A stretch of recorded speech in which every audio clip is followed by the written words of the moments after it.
how do you find the volume of a three-dimensional figure, a solid, right? So for example, if you have this here, you have this figure here that they've given you in the book, something like this, right? Yeah. And then you want to find the volume of this solid using calculus. So how do we find it? So to do it, to find it, we have to use cross sections.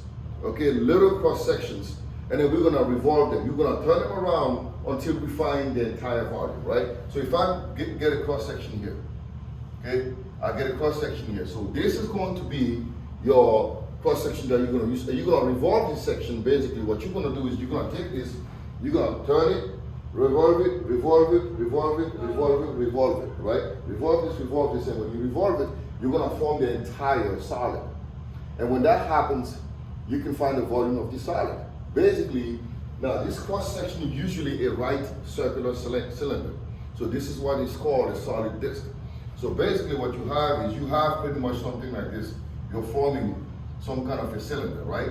And that cylinder is gonna give you the volume, because when you revolve it, when you go here and you revolve this, you revolve this, you revolve this, it's gonna form the entire solid, right?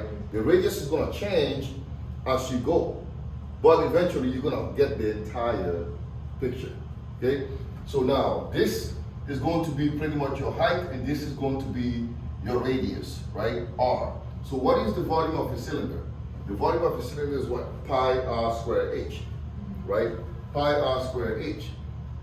So that's what we're going to use, and this is called the disk method. The disk method. So we're going to use this disk method to find the volume of any solid. All right. So for example, if I have this cylinder here, this is the height of the cylinder, and the radius of the cylinder is somewhere here, right? This is the radius of the cylinder, right? So this is the cylinder we're using. So here we are going to use. It doesn't look like a cylinder; it looks more like a rectangle, right? But if you really if you revolve it, it's going to form a cylinder, right? So now the radius is between the midpoint, right, the middle, all the way to the edge, and then this is the height, which is your h here, right?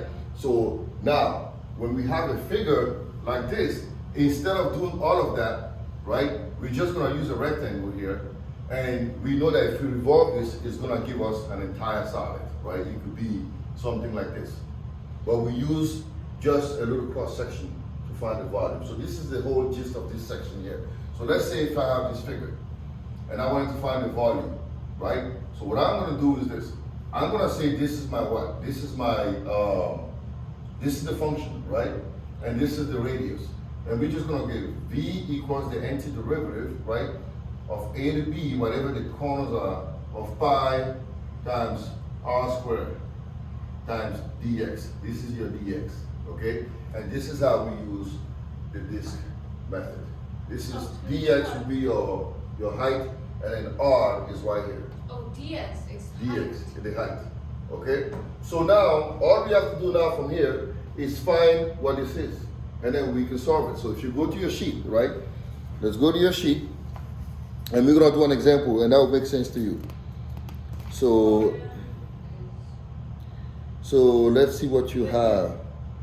Oh, the book has like a real long equation. Yeah. Then they just condense it to like that way.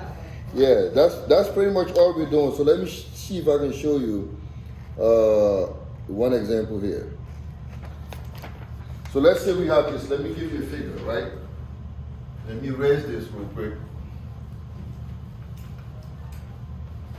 And we're going to try to find the area f of x is square root of x, right? And between 1 and 4, right?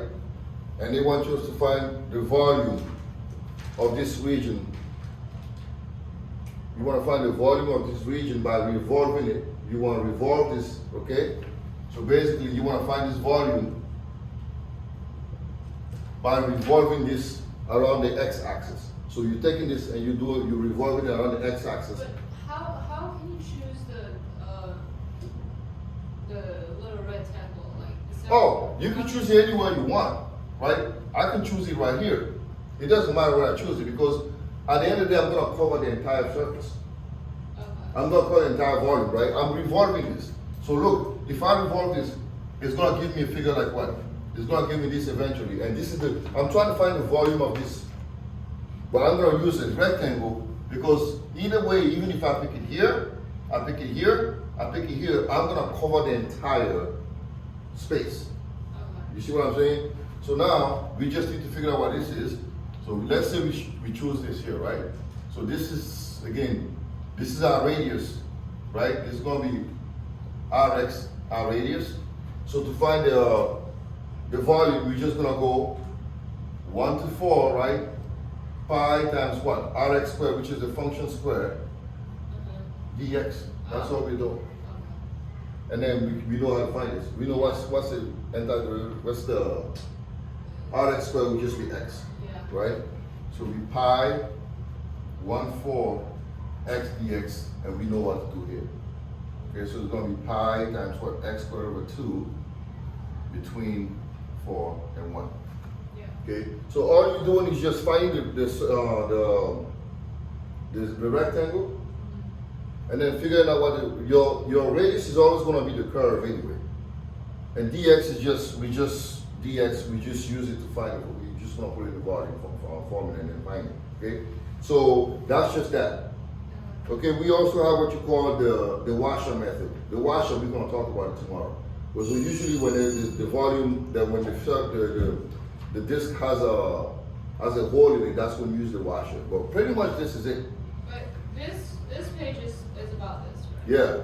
So we're gonna do more of that tomorrow. I just want to introduce it. All right. Okay. All right.